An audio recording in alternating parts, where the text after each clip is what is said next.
What's the meaning of captor?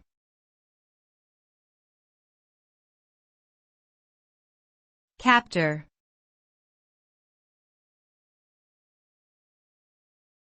Captor.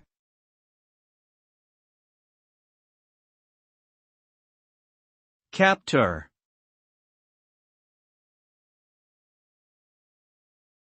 Captor.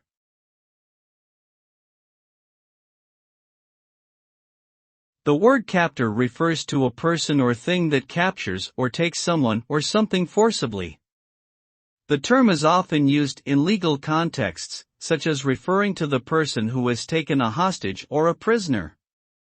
It can also refer to a device or mechanism that physically grabs or holds onto something.